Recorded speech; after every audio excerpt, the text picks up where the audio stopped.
Hive Ghosts. Let's talk about it.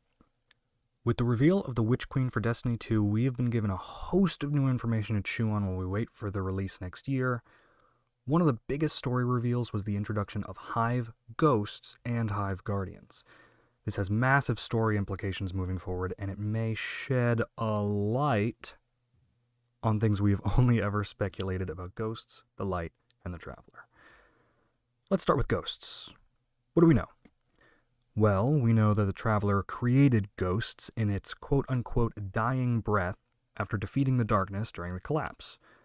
As far as we know, we are the first species ever to receive this particular gift from the Traveler. It has graced many worlds throughout history, including the Elixni homeworld of Reese, but none before us were ever guardians. All these worlds were eventually abandoned as the Traveler fled the forces of the darkness, leaving them to ruin and collapse. A ghost never existed before the collapse of our golden age. So what changed? What's different about us? These are questions we've asked since the earliest days of Destiny 1, and we still don't have the answers. However, it seems that Bungie is moving the story in a direction that may lead us to some truth about these things. Remember, truth is a funny thing. All joking aside, truth has been a central theme to Beyond Light and Witch Queen. Find the truth, survive the truth, etc. It seems we're going to learn something, and whatever it is, it will be big. But let's get back to ghosts. We may not fully understand how or why they came to be, but we do know quite a bit about their function. Ghosts are described as small, autonomous drones that wield the Traveler's light. According to the speaker in Destiny 1, the Traveler created ghosts to, quote, seek out those who can wield its light as a weapon. Guardians, to protect us and do what the Traveler itself no longer can. So we know where they come from, and we know roughly what their primary objective is. Scan a corpse, attempt a resurrection, and create a guardian. There have been first-hand accounts in the lore of how a ghost chooses its guardian, and it differs but follows a central theme. Some have described a feeling of connection when they find their guardian, like finding a soulmate, and they instinctively know when they've found the right person. Others simply search until they find someone they feel is worthy, and some ghosts never find the right person. I would describe this as an empathic connection being used to determine the viability of a candidate. Now, here's where it gets interesting. Ghosts have been shown to have distinct personalities and seem able to make decisions with a certain degree of free will. So the idea that they're searching for the right candidate for resurrection implies an ability to revive any viable candidate. This concept is supported in the lore by records of ghosts picking the wrong person to revive, leading to warlords and dark guardians. Okay, so what makes a viable candidate? Well, all we know is that the candidate must have been touched by the light in some way prior to their death. This means, for example, that any humans who died before the Traveler arrived in our system wouldn't be considered a valid target for resurrection. Humans from the Golden Age, however, would be. But now, thanks to the Witch Queen, we know that this is not limited to humanity, which includes Exos and Awoken. If Ghost wanted to, they could revive any being that fits the right conditions.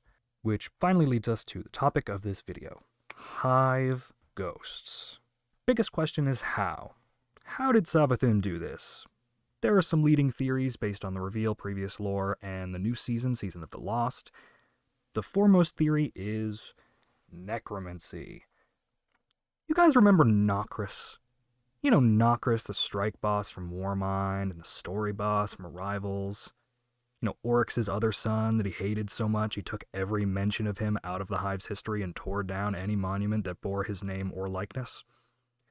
Yeah, him. Well, turns out the reason his dad kicked him out of the family was his study of necromancy, which is heretical to the Hive's religious belief in the sword logic. Quick side note for those unaware, the sword logic is the idea that the final shape of the universe can be achieved by removing anything not strong enough to survive. This sharpens the universe into its simplest and most perfect form, like that of a blade. Power through simplicity. And yes, that's why the final chapter of Destiny 2 being called the final shape is a big deal. We'll talk about that in another video. Necromancy, the art of raising the dead, exists in complete opposition to the idea that those not strong enough to live should not exist. Oryx, being a devout believer in the sword logic, wouldn't accept this. Savathun, however, holds no such beliefs. She, too, is an outsider of the Hive pantheon. There's a reason she's called the Witch Queen and not the Taken Queen. Her only control over the Taken came from Curia, a Taken Vex mine that we killed last season. This was a powerful weapon taken from her arsenal, a weapon she is likely eager to replace. So, when we defeated Nokris in Warmind, he fled into the Ascendant Plane and washed up in Savathun's domain. She bargained with him to learn the secrets of his necromancy before he was slain again by us in Arrivals. That's how Savathun learned the power of necromancy. Her next target was the light. With the start of Season of the Lost, we've begun to learn more about Savathun's plans. It was confirmed that she's been impersonating Osiris since Season of the Hunt almost a year ago, going unsuspected for months. In this time, she gained access to so many resources. The Trust of Crow, the Crown of Sorrow, the light-suppressing device from Chosen, all of Ikora's hidden information, and, according to Crow in new dialogue from Season of the Lost, a number of dead ghosts from Spider's collection. That gives Savathun all the ingredients she needs to create Hive Ghosts. Remember when I said that ghosts use an empathic connection to choose their guardian? Well, it's the sentient part of the ghost that chooses the target of the resurrection. So what happens when the ghost is dead? Well, let's assume that the mechanical part of the ghost is the part that does the resurrecting, and the sentient part determines the target. So if the ghost dies, the sentient part is gone, but the body remains. If Savathun then raises that dead ghost into an undead creature under her control, she becomes the force that chooses the target. This means that so long as the target fits the requirements, the undead ghost will carry out its predetermined directive. Scan corpse, attempt resurrection, create guardian. And thus we have Hive Guardians. All Savathun must do is expose her hive to the light, let them die, and then command her ghosts to go create a new guardian. Okay, so this pretty much catches us up with what we see in the trailer. Savathun in her mighty bathtub full of dead bodies, raising herself an army of hive lightbearers. However, I don't think it will end there. Bungie's doing this for a reason, and I don't think it will end with just the hive. I mean, this opens the door for everyone. Why couldn't an Elixni captain born on Reese become a guardian? What about a Cabal veteran of the Red War? And consider this, so far in Season of the Lost, it is very clear that Savathun is trying to ingratiate herself to us, the Vanguard, the Queen. She wants to convince us that she's an ally. Now, the reveal trailers seem to be clearly painting Savathun as the big bad, but this could be another deception.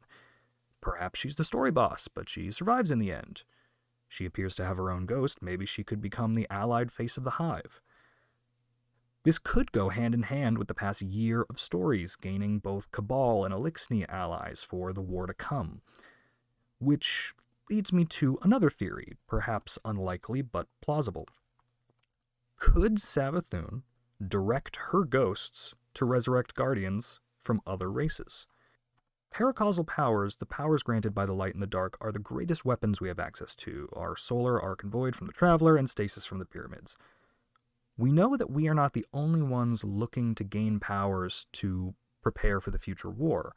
The Elixni of House Salvation unlocked stasis, and now Savathun's Lucent Brood has the light. These powers are hitting the market for the first time, and I think that by the time we reach the final shape, we will have many more paracausal beings in our system. We will undoubtedly learn more about this in the months to come, with us getting new story each week. Hopefully, we will have all our questions answered and more. Thanks for watching.